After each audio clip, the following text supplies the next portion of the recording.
Well, here's the big news. Misconnection update says, per the misconnection from a couple months ago, Lori and I didn't work out romantically. This was, for longtime listeners, the two listeners that were both at our live show in DC and were interested in each other and went on a few dates. Unfortunately, not a love match, but they did go on a fun couple dates and he looks forward to inviting her to parties and things in the future as a friend. And then they sent a picture of them together on one of their dates. So unfortunately, the first We're Not Wrong inspired child has not yet happened, because if they did marry, we would force them to procreate just so the universe would have proof of our podcast. But unfortunately, it's still open. So you, dear listener, many men and probably several dozen women, you guys have the opportunity to still claim that crown. You know what? Sounds like a really nice guy. I'm rooting for him, and thanks for writing in.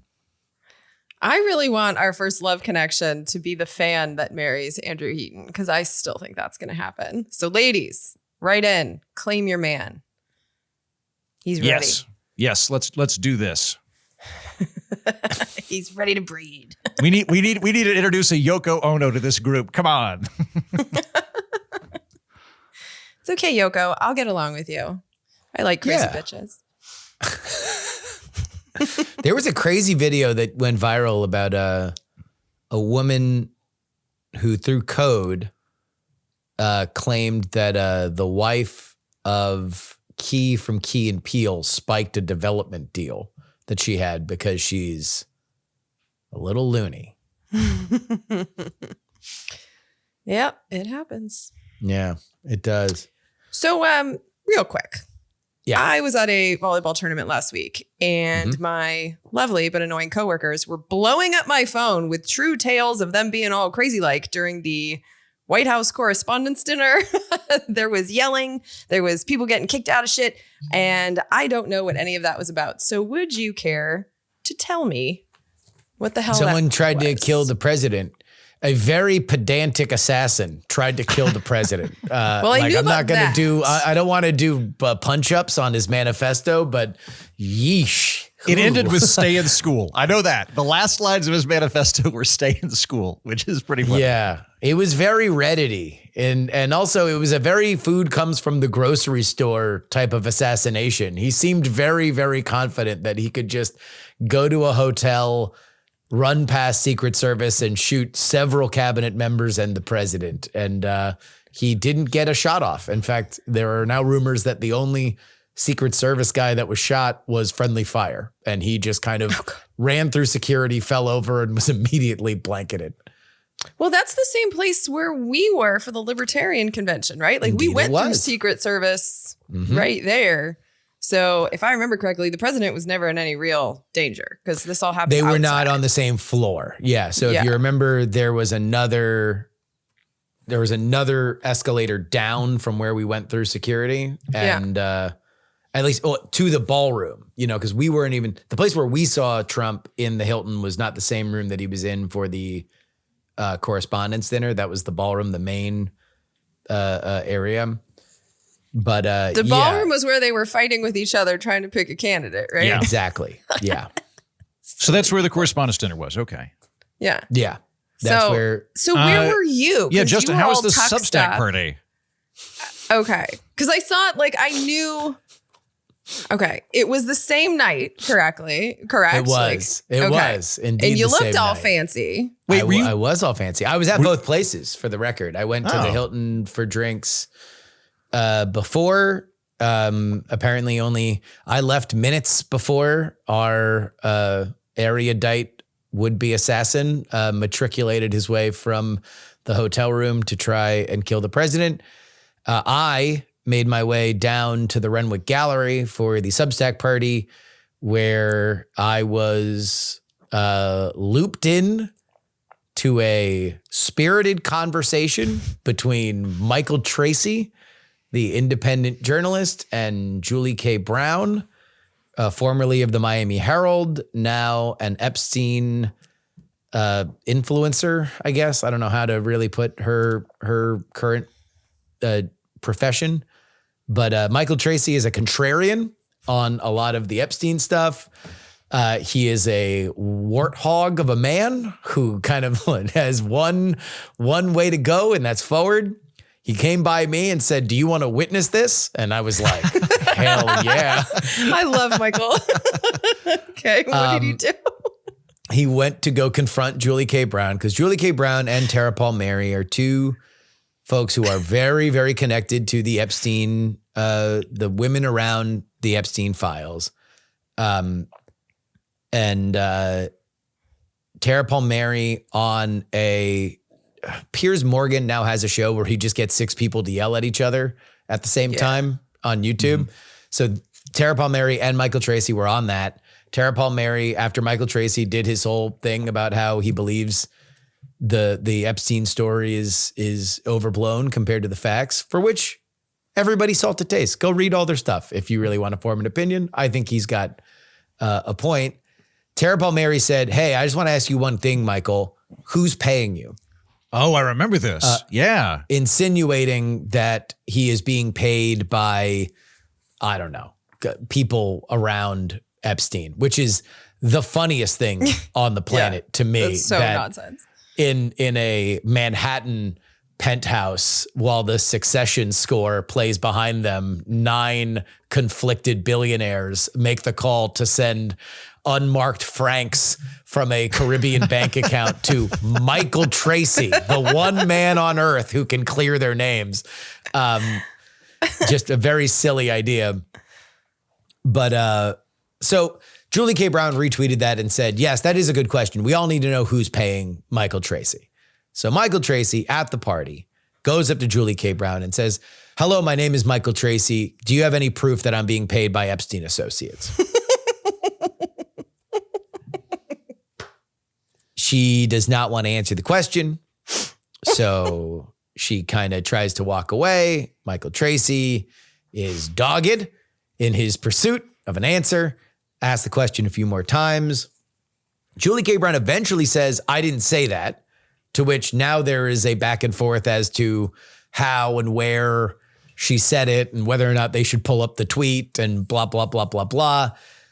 Security gets involved only for former CNN host Jim Acosta to come Ron Burgundying into the situation and says, "Get away from her. She's a journalist." So this is the Michael's first. Not. So I had kind of, again, just been witness to everything. I just was there to view the thing because Michael told me he was, do I want to witness something? And I was like, hell yeah. Hey, so, Justin, I'm going to stir some shit. You'll enjoy. And I did. Yeah. But what I enjoyed even more after that was getting in Jim Acosta's face and saying, he's a journalist. To which Jim Acosta looked at me and said, "Who the fuck are you?"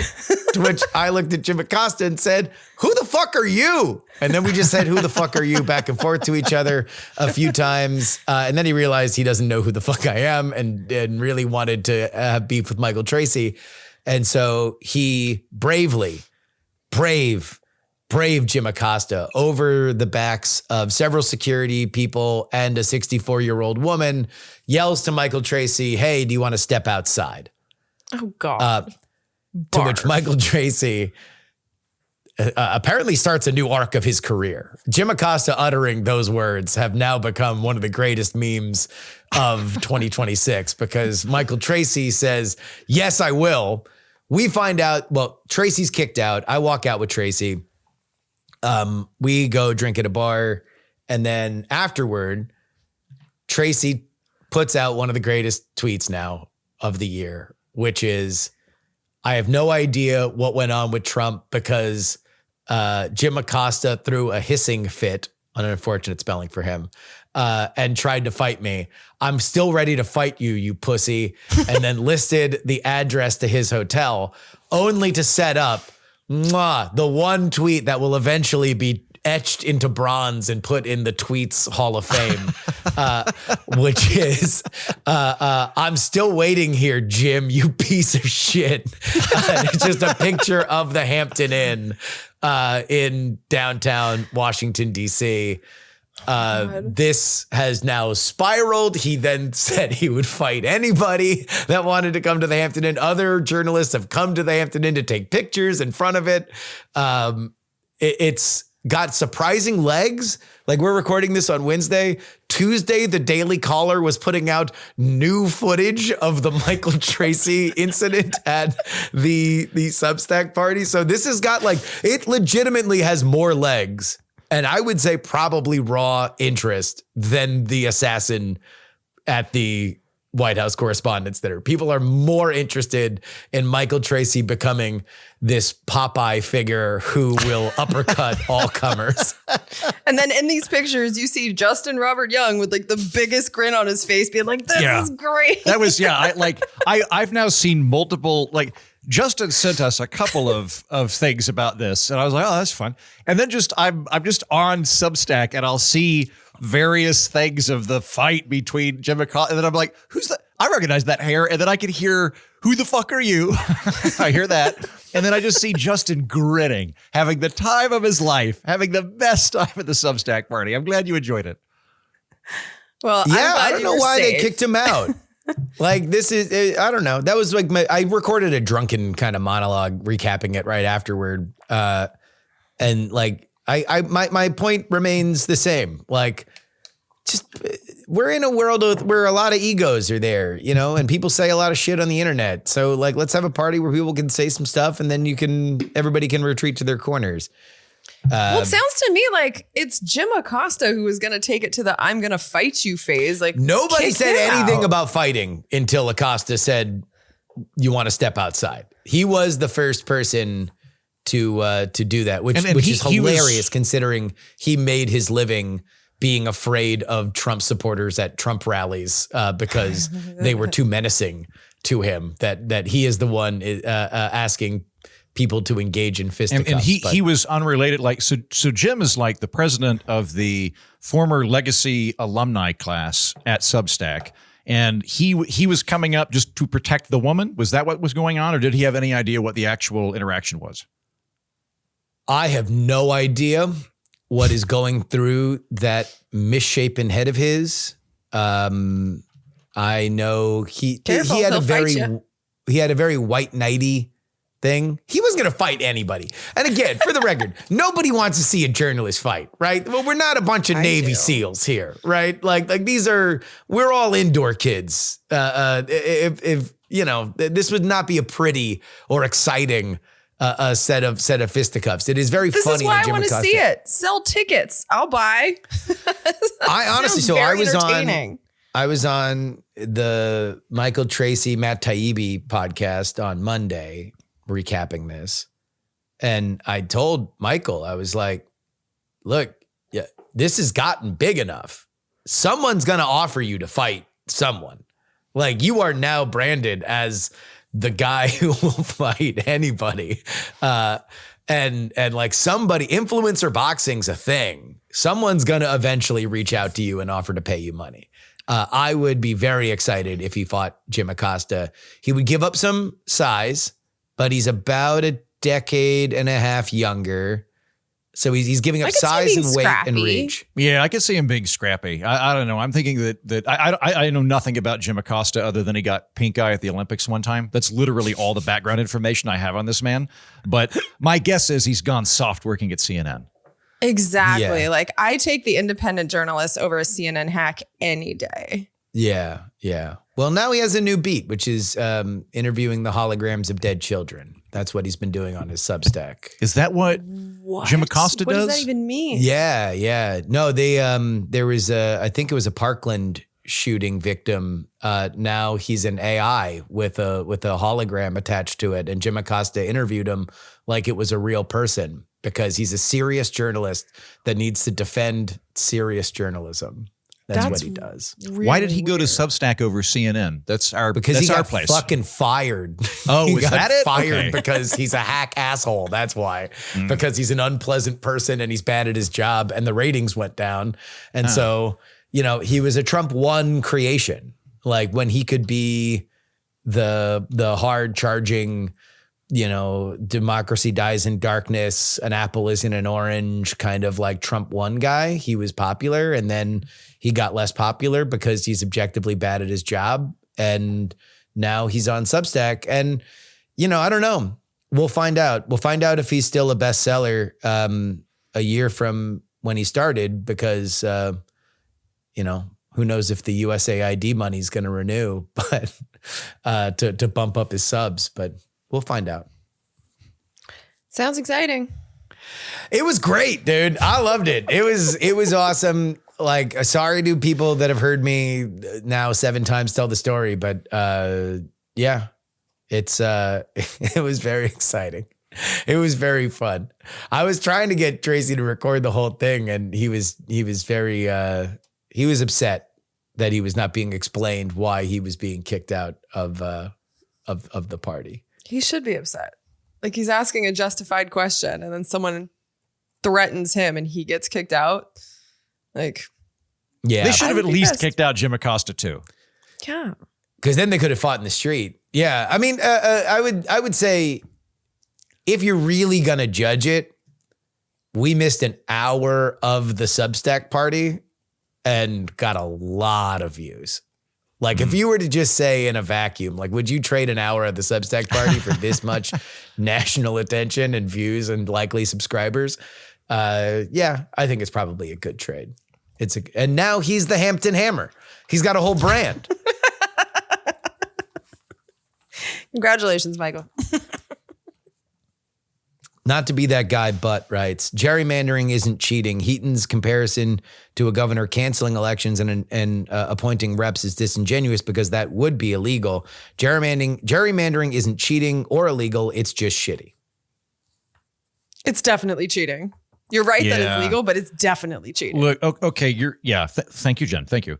To the listener, okay, if you want to separate the concept of rigging the game from cheating, and if you change the rules to rig the game, that does not constitute cheating.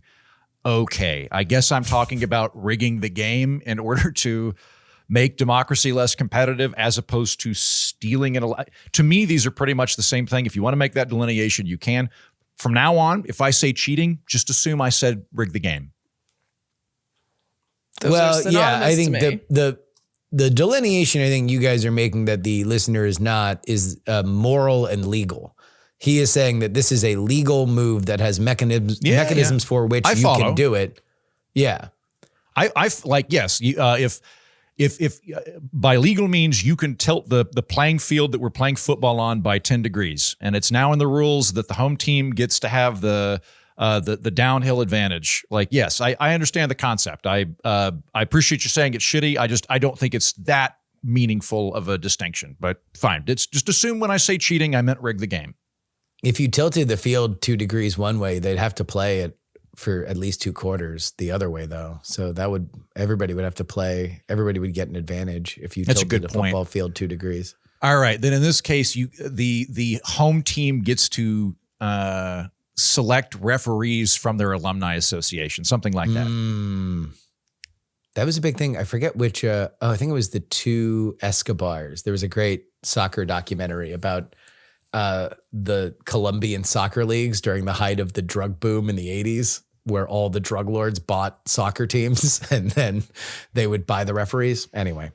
Well, here's an example. Let's say a football team is practicing and someone anyone's allowed to go in and watch the practice, but someone sends in, like someone from the other team sends someone in to film the practice so that they know what's going on ahead of time. Is it legal? Sure. Is it cheating? Yup. And then eventually they make that like an official rule because it's so clearly hate against. to do this, but if anybody can go in, it's public, so it's not cheating to go in and film it, right? Like if I can film it on my iPhone. But in the spirit of the game, No, my point is like in the they spirit of the used game, it's cheating. Yeah, they used Which is why a it becomes- credential to be in the facility to do it. So It they wasn't snuck public. in. It wasn't that you could just walk in and watch them practice. Like they had two guys in a horse costume or something.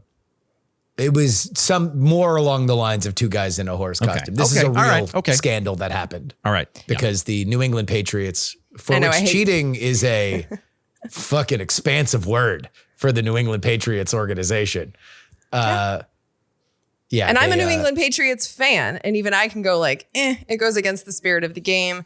Then they make it more explicit that like that's cheating. So it's like just because you can spot a loophole somewhere where hasn't been specifically said like this is cheating, you can tell that in the spirit of it, outlining the people you want voting for you and kicking out the people from your district that you don't, it's cheating.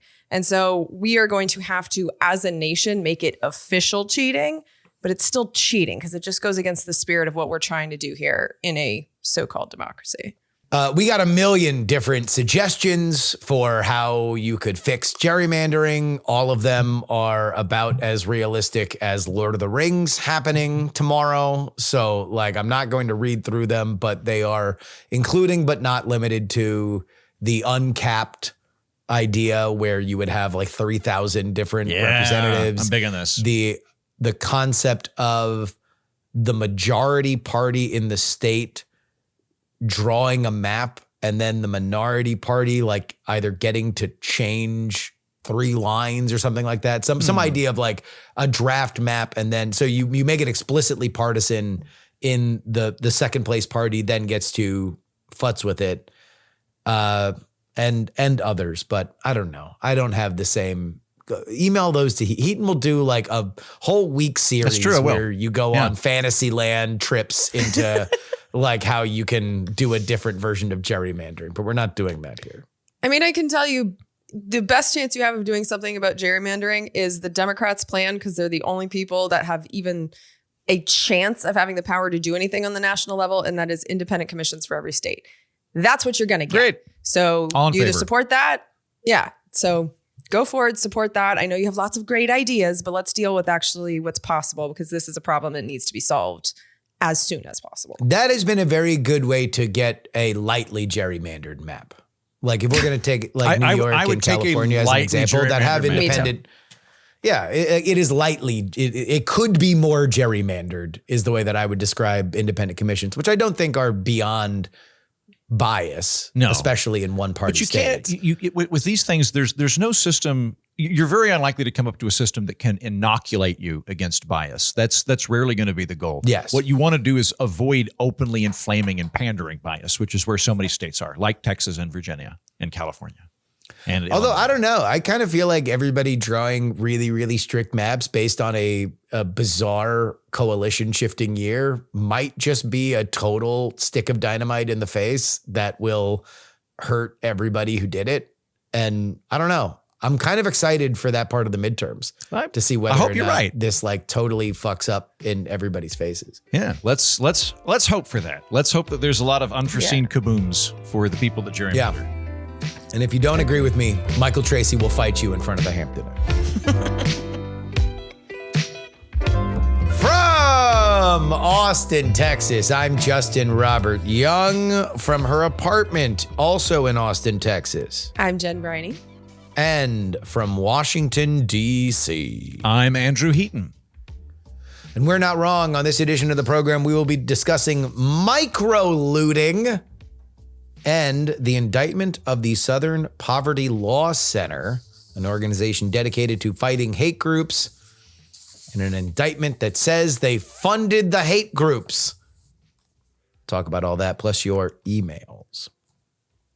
The New York Times Opinion Podcast introduced the concept of microlooting this week, a term for small-scale theft from large corporations by people who see it as morally justified or politically expressive. Nadja Spiegelman, Gia Tolentino, and Hasan Piker discussed whether stealing from places like Whole Foods is a petty crime, protest, or just atomized release of anger at inequality. Tolentino and Piker argue that corporate wage theft, tax avoidance, and structural exploitation are treated less harshly than individual theft, but both say that concealed shoplifting is not meaningful direct action. They ultimately frame union organizing, regulation, and collective action as more effective responses to corporate power. This has gotten a lot of run in the discourse. Jen, is microlooting justified? Before I answer that, I'm pretty sure we just had an earthquake. What? Yeah, I'm going to look it up. But like 11:30 a.m. Wednesday, my whole building just shook. Microlooting. We get frat quaking out here. And I'm so high up in this tower that I felt multiple earthquakes in this building. I think I just felt another one. Microlooting is bullshit, in my humble opinion. This is stealing by people who want to steal and want to justify it because they think that, you know, these stores have too much money. It's total crap. If you actually want to do something about, like, wage theft is very real. So contact your member of Congress, join the store that you're all upset about and try and unionize those people. There's lots of more effective ways to fight the system than just helping yourself to a 5-finger discount. So this is just one of those things that makes me angry, because you're going to get people, you know, that'll be like, these crazy leftists, you know, they're going to tell you that stealing is okay. And it makes universal healthcare somehow harder to do because we are branded as crazy people because I want universal healthcare. I'm batched in with these lunatics. And so, yeah, I think the idea is damaging. I think the execution of it is a crime. And the New York Times, like, shame on you for even introducing this idea to a national consciousness, because this is not something I would have ever heard about if the New York Times didn't give it air. So shame on everyone involved. Ooh, put a pin in that, because I definitely want to bring this back to journalism. Heaton? I'm in favor of it. I think that you know, when the social contract's been violated, I can't even pretend to peddle that horse shit. Yes. I think Jen and I might have different policy prescriptions on what we would do to help the working class, but we both very much agree that micro-looting is utter horseshit. Okay, the looting itself is, the idea that looting is moral is nonsensical. Protesting's fine. Looting is where you're stealing shit, but cosplaying is a protest. So calling it micro-looting, you're taking a dumb idea, adding a micro to it, and then going there. Now it's fine for me and my other bullshit upper middle class twee friends to go steal things to feel alive. That's what's going on here. I have some thoughts on these particular individuals, which are very unsavory, but let's deal with the ideas first. Yeah. Okay, so the best point that they had in that wretched fucking blood pressure inducing interview was that there are situations where it is justified to steal. I concur. There are situations where theft is justified. It's still theft, but it's justified. The classic one would be if you are literally starving to death, you are justified in stealing bread. That does not mean that you can just steal whatever you want. It doesn't mean that everything is up for grabs. That's really the only justifiable position that I can see. The unjustifiable position that they are 100% advocating for is it's okay to steal from bad people. If you think a person is bad, you can steal from them. That's stupid horseshit, and I'm amazed that they graduated college with that level of asinine moron thinking. On top of that, too, like... Register me as not surprised they graduated college. Please go ahead. Well, but this is the kind of shit, like, that's the kind of dumb shit I expect a college sophomore to say who will learn better by the end of college. Like, I expect better from seniors than that kind of nonsense. Also, just like practically speaking, all right, I want to just drive this home for everybody that might have any sympathy for this micro-looting position. Have you ever gone to the pharmacy and wanted to buy deodorant and it was in a locked cabinet? And you had to go get somebody to go unlock the cabinet so you could buy fucking deodorant? Why is that? That's because of shoplifting. That's why that's there. And what happens when you shoplift? Mouth-breathing economic illiterates, like the people that were on the New York Times panel, tend to think that if you shoplift, somehow this hurts Jeff Bezos, that this comes out of Jeff Bezos' pocket if you steal lemons from Whole Foods. That's not how it works. We have really good data on this, that when you increase prices on a corporation, however you want to increase prices, you increase the corporate tax rate, you make the supply chain more expensive, you do shoplifting. Corporations don't think of them as moral arrows that are striking them of, oh, I've been targeted because it's just a cost. It's just on a ledger. When that happens, they pass the majority of that on to either the employees by giving them longer hours or automating them or cutting their salary, or by increasing prices to consumers. That's the majority of what happens. It's not that when you shoplift, if everybody in America shoplifts and we all collectively cost $5 billion to Whole Foods, what is not going to happen is that Jeff Bezos doesn't get $5 billion. What is going to happen is they'll probably shut down Whole Foods in poorer neighborhoods because it won't be useful anymore.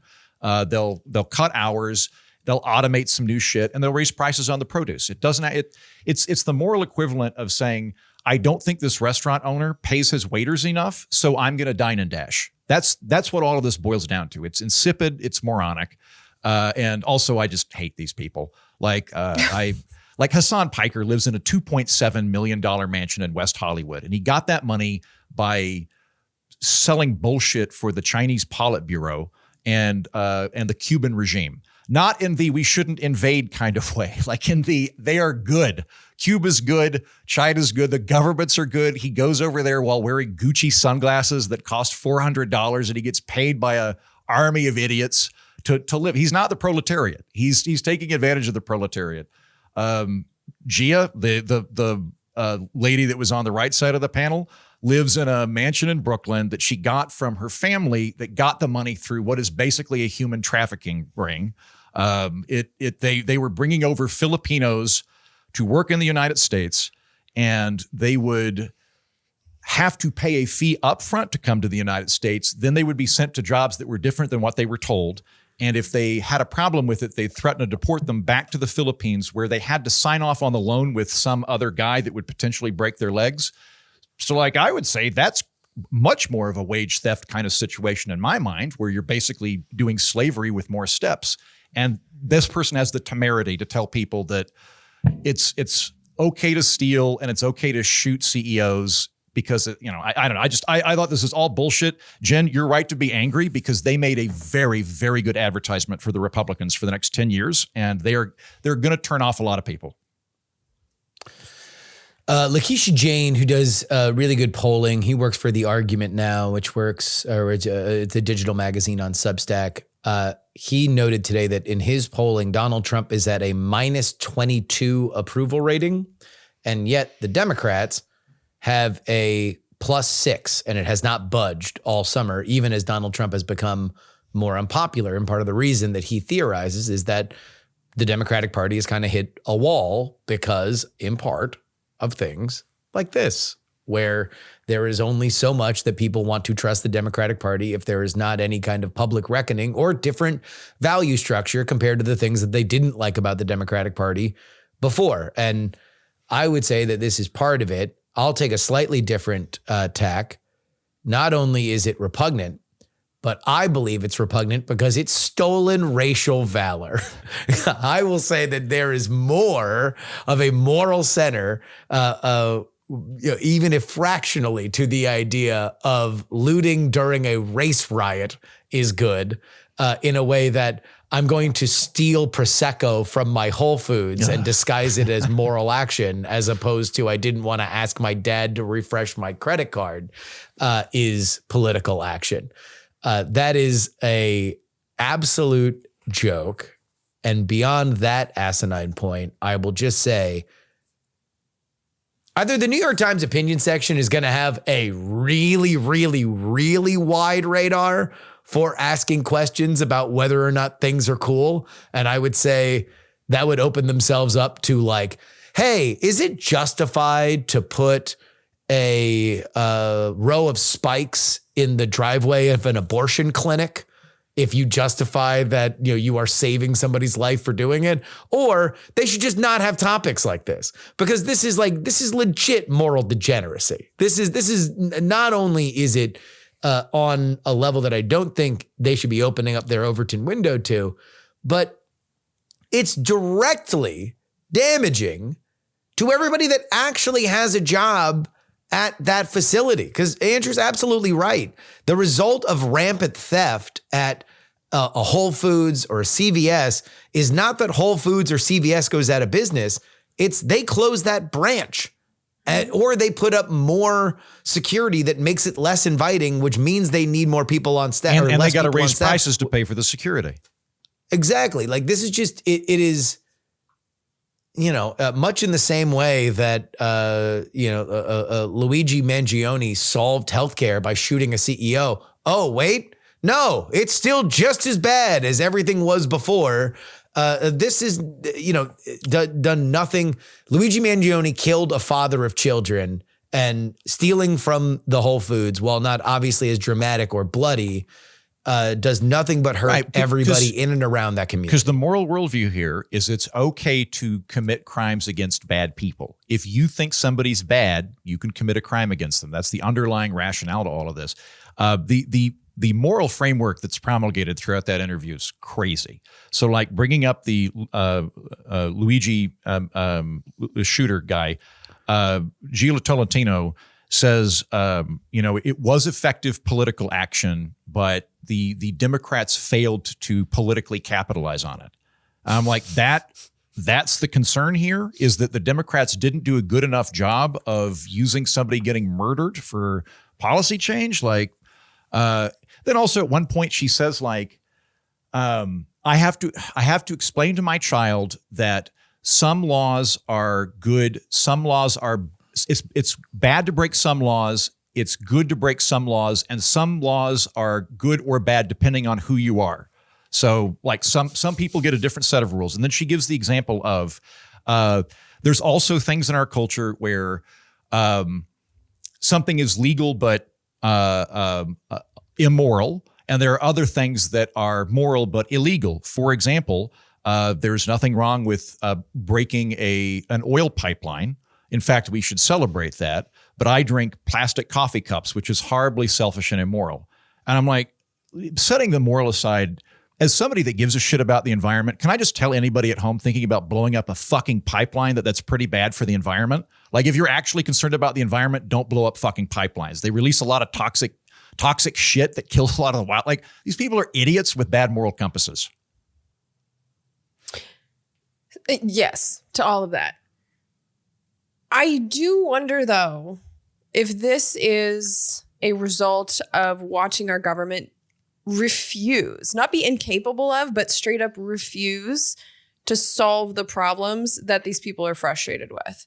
And so they feel like where you don't collectively see any solutions being enacted, that they feel like you have to act individually. Like, at the end of the day, I think this even being a part of the conversation is showing the failure of these parties to solve these very real issues that are not new, So it's like Luigi Mangione took, matters into his own hands, because the healthcare system, even when they did change it, they didn't change it enough, and people are still dying because they don't have money. And then when you look at, Whole Foods, which is now a part of Amazon, it's just like the people in charge of that got more money and more power. And it just seems like, I understand the helplessness that they're trying to speak to, but instead of harnessing all of the frustration that so many of us have into collective action that would do something, this is individualistic bullshit that just makes us seem more hysterical than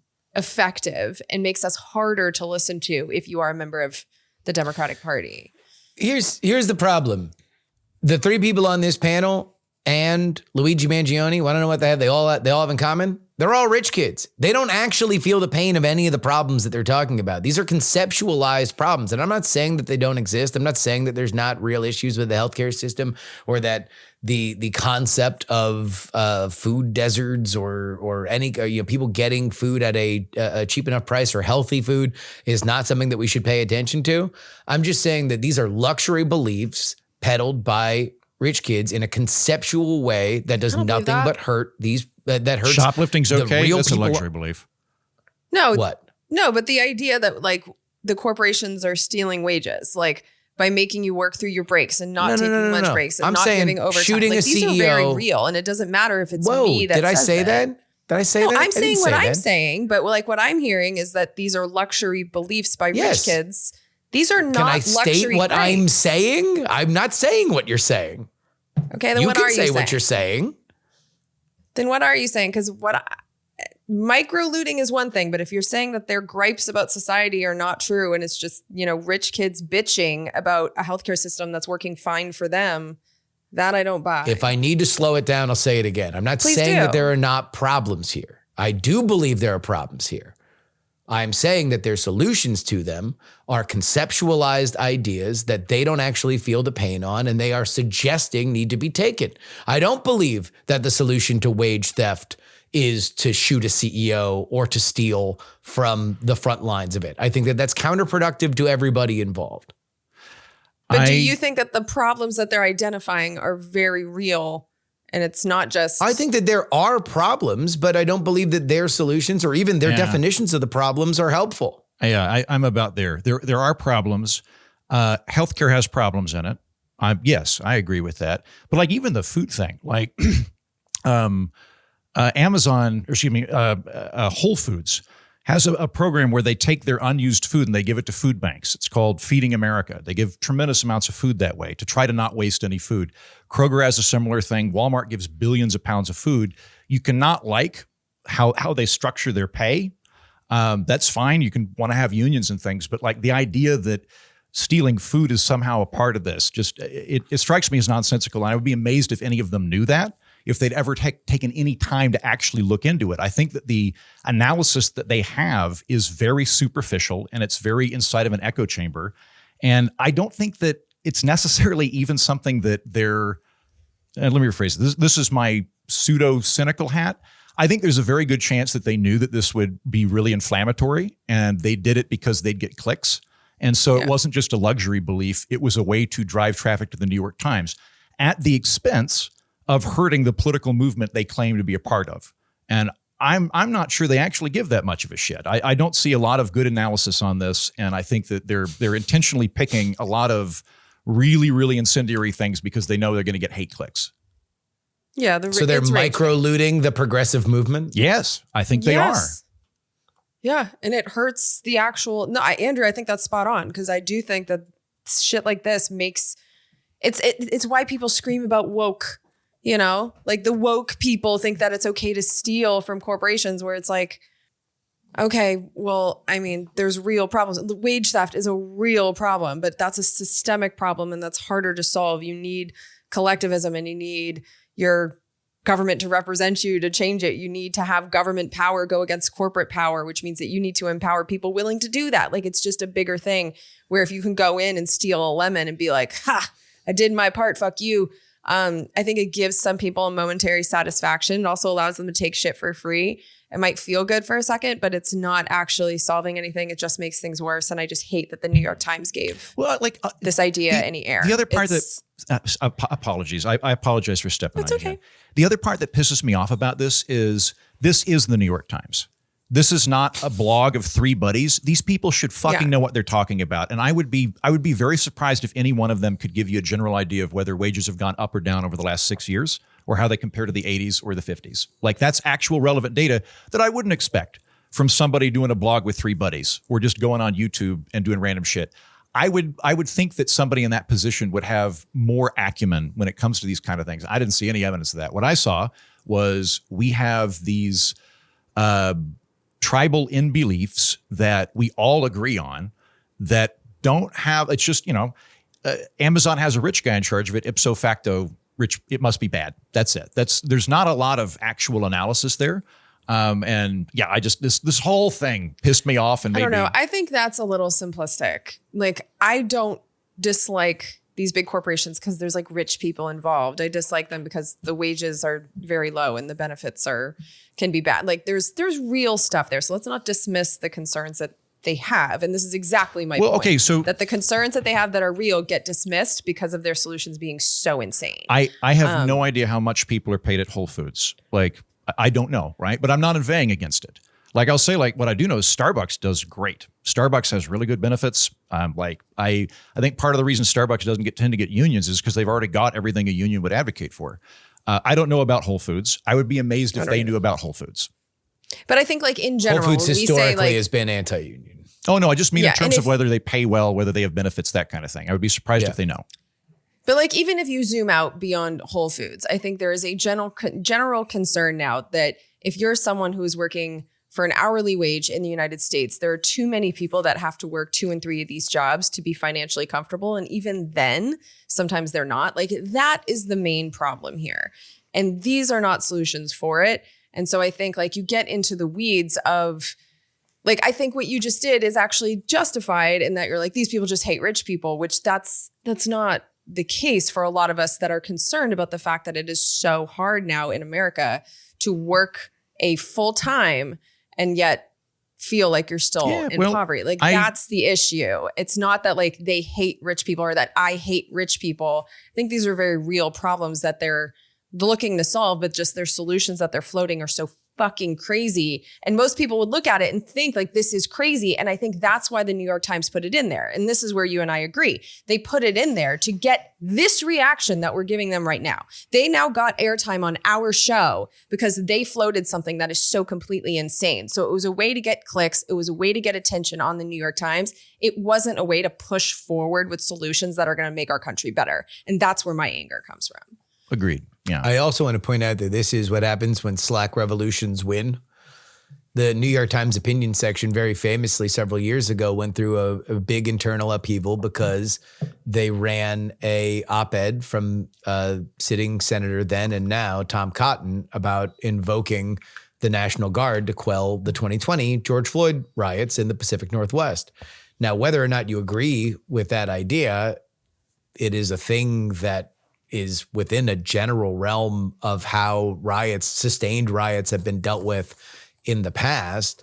It is not it might be a provocative, but it was not a radical thought process. And not only did the editor in charge of that get run out of the New York Times because he dared to put it on there, but now the New York Times opinion section is the product of the people that ran him off. And so we should not be surprised that it's Microlooting podcast, which, by the way, just there's a whole nother side lane here that it had to be a podcast that nobody amongst those three could actually write an op-ed that would be compelling and interesting. They had to all just talk to each other about it and run it as a multimedia thing.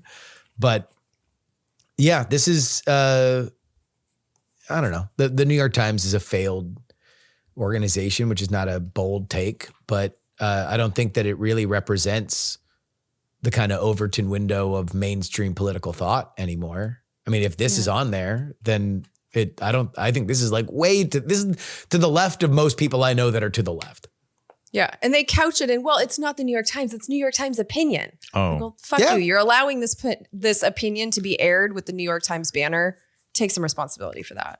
And I would say, look, I'm for it. Let's do the punk rock thing and say, okay, if we're going to open up the aperture that wide, then talk about some of the crazy ideas that people have on the right. Like, talk about some of the things that are this. If you were to chart it on a line, what is the micro-looting on the right? Because I'll guarantee you it would be labeled as an actual threat or violence or hate speech. Yeah. Yeah, I'm with you. Patreon.com/We're Not Wrong is where you need to go if you want to support the program. We are going to have a bonus episode about a United States soldier pleading not guilty in a courthouse this week to charges that he won over $400,000 on Polymarket, betting that his unit would successfully capture Nicolas Maduro. Right? Wrong? We will discuss that on patreon.com/We're Not Wrong. The Southern Poverty Law Center has been federally indicted on 11 counts, including wire fraud, false statements to federally insured banks, and conspiracy to commit money laundering. Prosecutors allege that the SPLC misled donors by saying that it was fighting extremist groups while secretly paying more than $3 million to informants connected to groups including, but not limited to, the KKK, the Aryan Nations, National Alliance, and Unite the Right related extremists. The Unite the Right, for the record, is the Charlottesville protest. The indictment claims that SPLC used fictitious companies and bank accounts to conceal the source of these payments. SPLC has denied wrongdoing and says that paid informants are a legitimate investigative tool and argues the program helped law enforcement prevent violence and secure convictions. The case obviously is politically charged, with legal experts already debating whether prosecutors can prove donor deception rather than undisclosed investigative tactics. Mr. Andrew Heaton, you old son of a judge, is this indictment compelling to you? No, I think it's horseshit. I took some amount of schadenfreude initially just because I was like, haha, that's kind of funny. The SPCL was, giving money to the KKK. Who'd have thought, right? Then I looked into it and was like, no, I think that this is a really, really bad indictment. I read the indictment and based on a cursory amount of research, I think that this is not good. So let me preface this for anybody at home, just as a friendly reminder. The validity of indictments and prosecution is not based on whether you like the entity or not. It's whether or not they're actually guilty of something. So whether you like the Southern Poverty Law Center or you think that they are a shrill lefty organization that labels everybody as racist, wherever you stay on that spectrum, that is not the conversation that we're immediately having. We're talking about whether or not they should be indicted on federal charges for wire fraud and bank fraud, basically. And I think the answer is pretty clearly no. So going through the indictment, there are 11 charges, but they really fall into two categories, that of donor fraud, which they refer to as wire fraud because of the regulatory framework, and that of fraudulent bank entities.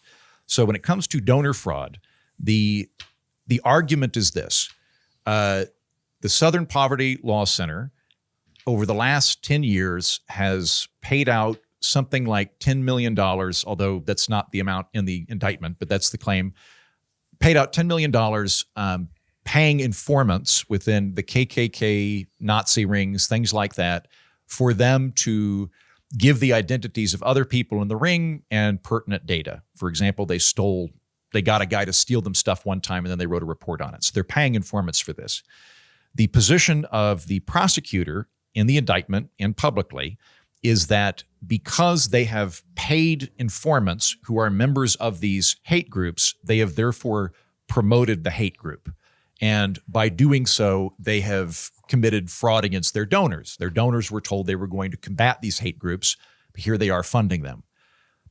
I think this is prima facie stupid. If the army pays an informant in ISIS to tell them data about a pending terrorist attack, we are not promoting ISIS by paying a member of ISIS for that information. This kind of thing's very regular. I think the more accurate description would be it's possible that they did not adequately disclose where the money was going. But I don't really know that the people donating to the Southern Poverty Law Center need it to be that granular. What they say is, give us your money, we're combating hate groups. They've got a thing called Project Monitor that's front and center on their website. Give us money we'll put it into Project Monitor where we'll use it to highlight the evil things that these hate groups are doing and combat them and combat anti-racism. It seems to me that getting informants to give them the identities of these people so that they can put them up online and also to find out what the secret plans of these organizations are fall within that framework of we're trying to fight these organizations. So I don't think that constitutes fraud. But if you do think that omission constitutes fraud, in order to be convicted in court, you would need to be able to prove intent, which is not mentioned anywhere in the indictment. There's zero evidence of it in the indictment, which I find very telling. Unless you can find an email from the CEO or whoever was in charge of that says, don't tell the donors that we're paying informants. We don't want them to know. Unless you can find that, you're not going to prove intent, and it's not going to get convicted, which means that it shouldn't have been brought up. The second thing is the fraudulent bank entities. They're referred to as fictitious bank entities in it. This is the Southern Poverty Law Center creating multiple fake businesses that they could funnel the money through in order to create a paper trail to keep people from realizing that they were paying these informants. I don't know whether it was for donors or more likely so that the informant, if anybody ever saw his bank statement, wouldn't get shot by the Nazis or whatever. This is the big thing about bank fraud. Yeah, these are called shell companies. They're a regular thing. Shell companies exist. They're not illegal. It's not illegal to have a shell company. And they specifically mentioned in the indictment that the paperwork to establish the shell companies was fraudulent because members of the SPCL would go form this company, the Centered Intelligence Agency, or some stupid fucking acronym that they thought was clever. And on the paperwork said, I am the sole owner of this particular company. And the government says, well, because you're one person, but you're part of the entire Southern Poverty Law Center. By saying it's just you, you're lying. And I look at that and I'm like, I don't even think it's necessarily true. Like, it could be if we all wanted to funnel money to something, and I go, don't worry, I, Andrew Heaton, am going to create a shell corporation. You can give it to me, and then I'm going to pass it on as an intermediary. I am being honest and accurate on my paperwork when I say I am the sole owner of Lizard People for Iowa, or whatever the name of my thing is. So this is all to say, I think that I don't think that they can convict on this. And I think they know it. I think the indictment's extremely weak, which raises another question, which is, why would a prosecutor bring a weak indictment that they almost certainly know they're not going to be able to get a conviction on? And then we get into some troubling stuff. I think that this is an example of the Trump administration wielding the power of the state to go after organizations they don't like. It won't stick in court, but it's going to have tremendous effect in terms of public persona. The message that's being peddled by conservative influencers is that the Southern Poverty Law Center was taking money from donors, giving it to racists, then reporting on it as a scam in order to perpetuate their entire scam. The whole thing's a scam. My read on it is that this was an informant situation that's almost certainly not illegal, and at worst is probably a filing error. So if the government's going after them, I think it's because they want to use the indictment to hurt them in terms of donors or in terms of reputation. And it is a selective prosecutorial abuse that should alarm everybody. Jen? Andrew, that was such a good analysis. I agree with every single thing you said. And the only thing that I have to add is that when I first saw this, there was one sentence that kind of gave away the game for me, which was when our acting attorney general said, quote, "The Southern Poverty Law Center is manufacturing racism to justify its existence," unquote. And that just reeked to me as this is an organization that the Trump administration doesn't like. We've seen them go after people. We saw them do it with Letitia James. They're doing it again with James Comey. Like, they are using the Justice Department with targeted political prosecutions, trying to tarnish reputations and just basically take revenge on people and groups that they feel are not MAGA. And I feel like this is probably that. So it's like I think you did an excellent job, and I don't really need to add anything to your analysis of the case itself. And when I look at why they would bring this up, I think it's as simple as this is an organization that is not a right-wing MAGA organization. It's something they see as opposition to themselves, and they would like it to get less money and have a less stellar reputation. So I think it's politically motivated and gross.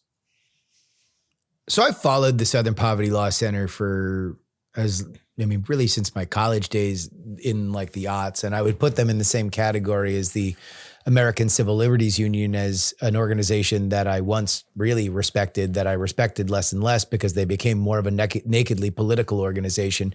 If on some level, this does damage the reputation and the ability for the Southern Poverty Law Center to operate, then I would say just karmically, it would be justified, if not legally, because they have spent a lot of time putting people on their hate map that I do not believe are justified. That was there because they fell outside of the orthodoxy of a fairly narrow liberal worldview, and they did damage people's lives and careers. And I'm not talking about just red-blooded conservative or even conservative influencers, but a lot of liberal influencers that fell outside of orthodoxy when it came to gender conversations or what have you. So I don't know whether or not this is legally actionable. I will defer to Heaton's judgment on whether or not this is something that you can convict on. I've been around pretty big nonprofits that have done public action work. I don't know if I should say whatever. My wife's worked for a bunch of nonprofits, some of which you would know. The idea of blithely just kind of mentioning, yeah, they pay for informants like they're a law enforcement organization, especially to the tune of several $1 million, seems a bit of a leap, at least in terms of how I understand these organizations to operate. It's not to say that that isn't the case. I do think that it is not crazy to say that if the more you have created the more you create a controversy, the more that you are able to bring in money. All right, fuck it. Here, I'll say this. So I knew somebody who I might be related to by marriage that used to work for PETA. PETA did a lot of really good things behind the scenes that they never talked about. They would go to factory farms and they would say, hey, look, we would really, really appreciate if you didn't just throw a bunch of chickens in a hole and covered it with a big piece of metal. If you stop doing that and you do it in this other humane way, we're not asking you to shut down the chicken farm, but if that can happen, then we can come to a general agreement. And they were able to use incremental change in ways that meaningfully pushed the ball forward for people that genuinely cared about even the idea of humane animal murder for meat or whatever. Like, now, that's not what brought them money. What brought them money were the stunts. Celebrities being naked on billboards, the gigantic things at department stores where they would make a gigantic scene, and they weren't necessarily there for everybody, but they were there for their big donors, because their big donors would be like, "What are you doing?" And some of them were moved by the incremental change, but the people that they brought in the most money from were the stunts that were largely unpopular and actually kind of damaged the reputation of PETA, I think, writ large. It would not shock me, in the way that I understand gigantic charitable organizations, if there was money given from the SPLC to organizations that they could prop up as the reason why they exist. It wouldn't shock me. It is not materially outside the realm. Now, does that consist of donor fraud? Can you prove that? I do think that, to Heaton's point of view, you would probably need somebody. You need some kind of paper trail to have somebody be like, wait, hold up, we're funding the KKK? Shut up, Johnson. You're not supposed to know that. Like, don't tell the donors. You would have to have something like that, I think, to prove that idea. But I don't think on its face it's crazy that they were financially propping up organizations that might have been less of a threat had they not gotten money from the SPLC. So your point is taken. There's something to that. There's a quote by Robert Conquest that every organization starts out to serve a purpose, then becomes an institution, and eventually turns into a racket. I don't know that that's a rule, but there is something to that. There are groups that have a purpose and eventually turn into just, a conveyor belt of donor money. Also, I do think that you're right to always look at the incentive structure and figure out no organization wants to go under. It'll figure out a way to go there. That being said, though, I think that it's a bit far-fetched with this particular one. If I had to guess on the Southern Poverty Law Center of, are they grifters or are they shrill crusader, true believer type people, I think they're probably in the latter camp, which can be very irritating, but does mean that there's a moral compass. In the indictment, the largest sum of money, I shouldn't say the largest sum of money, it might be. They give about $1 million to a member of the KKK to steal documents from the KKK, get it to the Southern Poverty Law Center, and then return them once they've got them in order for them to do reputational damage. In nowhere in the document does it say that or in the indictment, does it make the case that they gave money in order to prop up an organization, or is there any evidence of that? Most of the other ones are smaller sums that are piecemeal, that are just informant stuff. But there's no evidence that they were funneling money to the neo-Nazi party in order to prop up the neo-Nazi party. Like, they were using it to try to get identities and to reputationally damage the Nazi party. Where I also agree with you, though, Justin, is I do think there's a very good argument to be made that they're way overly expansive in what they do. Like, I've not followed the Southern Poverty Law Center closely. I really only know them by way of people in media either liking or disliking them, but I've never really had any direct interaction with them or looked at their stuff. The conservative position that I've heard for years is that they call anybody that disagrees with them racist. I don't know if that's true or not. What I will say is that they do lump everybody into hate group, which I think is a mistake and is overly expansive. So, like, the KKK and the Family Research Council both constitute hate groups that are on their hate heat map, which I think is fallacious. I don't like either of them. I don't like the KKK or the Family Research Council, but the KKK is fundamentally different than the Family Research Council. And as odious as a lot of what the Family Research Council does, they also do a lot of good work connecting closeted gays and letting them get laid within the conservative movement. So I want to give them some credit for that. But there is, I mean, like there's a difference between like name a political action committee you don't like and the neo-Nazis. Like they are different, right? And so in that capacity, I do think that they're painting with an overly broad brush that becomes political. But it does come back to the initial thing, though, of, should they be taken down a notch in terms of the esteem people hold them? Sure, maybe. Do they deserve the amount of money they're getting? Maybe, maybe not. I don't know. I don't think that there's good evidence for what the court is doing. Yeah, I have heard from, I've read conservative people who really despise the SPLC that don't believe that this is a particularly strong indictment, or at least that there would need to be other things that are not in the indictment that would come to light during the trial to make this something that is different than what is presented. I guess, I don't know, man. The idea that they had this vast network of FBI level informants in these organizations, I think either is at its most innocent is indicative of them just paying anybody who says that they are part of a thing blithely. And maybe they just believe like, oh yeah, he says he's in with the neo-Nazis. Like I would need to see some kind of paper trail of them damaging these organizations with local law enforcement to really think that they do have that. Justified. I mean, like until Patel came in, they were regularly giving information to the FBI, and there is a paper trail for that. I mean, this is a longstanding thing where they would turn over data to law enforcement in addition to their own reputational harm that they would do to the KKK and other groups. So I think that it's very easy to establish. It's only recently that they've cut off that connection. And I think that we're focusing a lot on the Southern Poverty Law Center because they're the target of this investigation. But the Southern Poverty Law Center is allowed to be partisan. It's allowed to, not like conservative. It's a private organization or nonprofit, whatever, but it's not a part of our government is what I'm trying to say. My bigger concern here is the Justice Department. I mean, the Justice Department going after this organization, I mean, just like the accusation that it's manufacturing racism to justify its existence, like basically saying that it's not exposing a problem that we have, that it's creating it because that sentence implies that we don't have racism, and the Southern Poverty Law Center is creating the veneer of it by going after the KKK. I think we all just know that that's absurd, that racism is real, but I think it goes a lot to speak to the Justice Department no longer being neutral.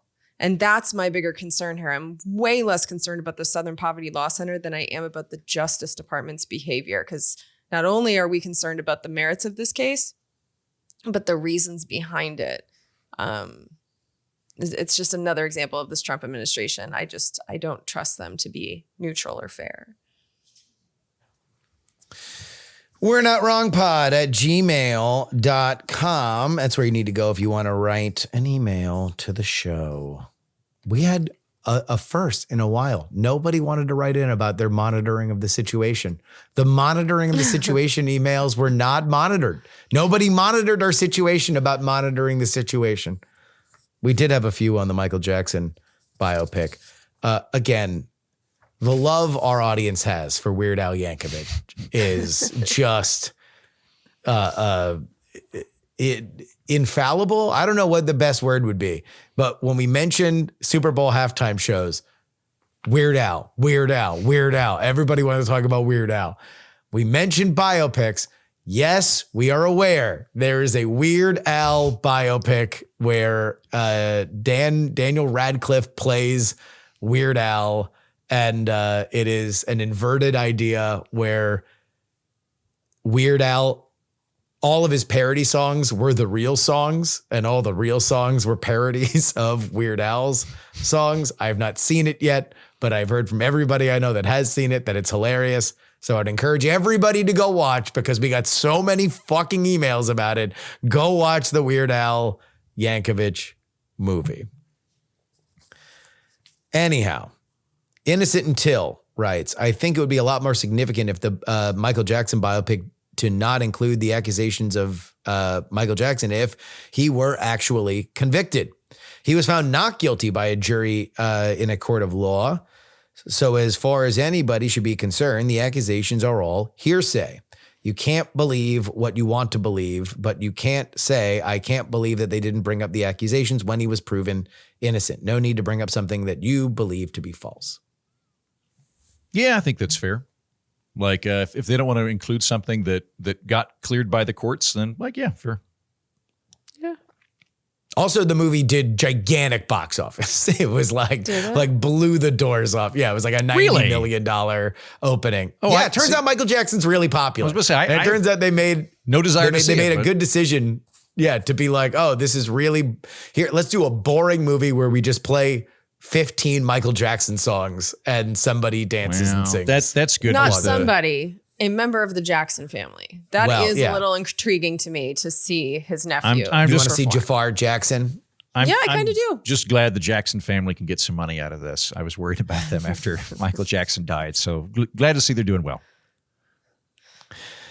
And Be Like Water writes, this talk of Michael Jackson reminds me of the Legend of Bruce Lee series that was crammed full of Chinese Communist Party propaganda. It was a decent show, but it made Bruce Lee out to be a champion of Chinese politics and made it seem like Japanese and Americans were teaming up together to be incredibly racist toward Chinese people. When people pointed out the propaganda, Sharon Lee became oddly defensive about this fictional embellishment of her father's life. Well, also the Chinese are going to kill somebody in his family unless everybody toes the line. Like, as I recall, wasn't Bruce Lee like a very big pro-Hong Kong guy, and then one day went, oh, changed my mind, everything's fine, the Politburo is great. Like, it's because they're going to murder his cousins. So of course she's saying that because the Politburo is awful and they'll murder people. Yeah. Well, from what I understand, there's like a really fascinating. Bruce Lee is a fascinating character in the world of Chinese self-confidence. I think it was like the century of humiliation or something like that. It's referred to within Chinese culture that, that's an era where they were colonized by Japan, and they did not have a lot of things going for them. And then Bruce Lee becomes somebody who is proudly Chinese, who looks Chinese, who is very adept at what he's doing. He becomes very famous. And so he was an element of self-confidence and self-worth for especially Chinese people that were interested in Western culture and stuff like that. And so Bruce Lee mattered more than just a random dude, like an engineer who works at Apple, who probably would also, if he said Taiwan should be free, would scrub his Facebook post if, the right WeChat came in.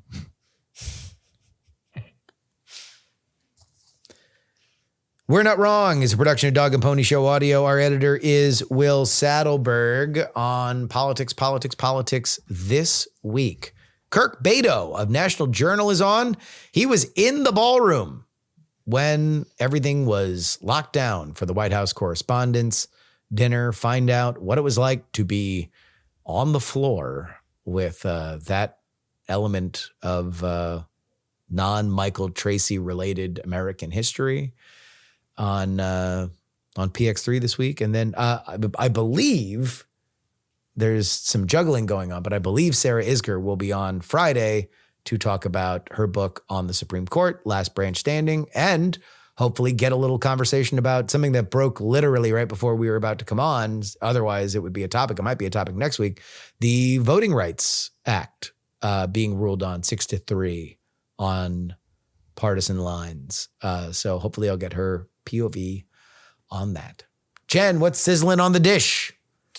We now have the summary for the month of March, letting you know everything Congress did, or more accurately, didn't do. There's a lot of failures in the month, but there's some interesting votes in there that I think you might want to use in the midterms. So check that out, congressionaldish.com. Andy Heats, who sauntered into the orphanage. Naomi Brockwell is on the program, and we are talking about privacy law. Is a little bit of a preview. Let me run through a couple of things with you.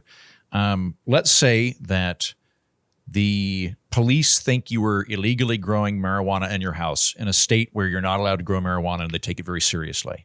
And they don't have probable cause to go in your house, but they think you probably have grow lamps, so they use heat cameras to take a picture of your house, and it sees the heat signature coming out of your attic. Would that be unreasonable search? Do you think that that would violate the Fourth Amendment or not? I mean, I in general, I would say no, but I don't know the specifics of exactly how much a heat signature, something like that, an industrial grow room would give off. Yeah. Yeah. Let me try one more and then I'll put it to bed.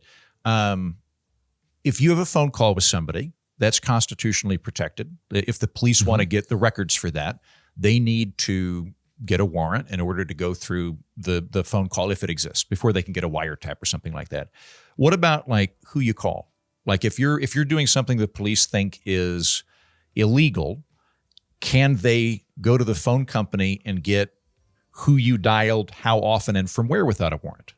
Yes. I believe they can. Yeah, I believe they do. Yes, the answer to that is yes. And we cover how they do that and some legislation that's actually in the House right now that would potentially stop that. That's on the Political Orphanage this week with special guest Naomi Rockwell. Yeah, I know she put forth that law, which I don't know if anyone's going to talk about it because the House currently cannot vote to pull down their zipper and instead are just going to piss themselves in front of the entire world over the next 7 days. But it is a very, very interesting piece of legislation. I encourage everybody to read it, especially since this show is over. So you got time, unless you're a patron. In that case, you're going to get a bonus episode. Oh, the party doesn't stop if you are a patron. But if you're not, then it's over. And until next week, I'm Justin Robert Young for Jen Briney and Andrew Heaton. We're not wrong. Jim Acosta is. What were you going to say? Fat-headed Facts. moron. Jim Acosta.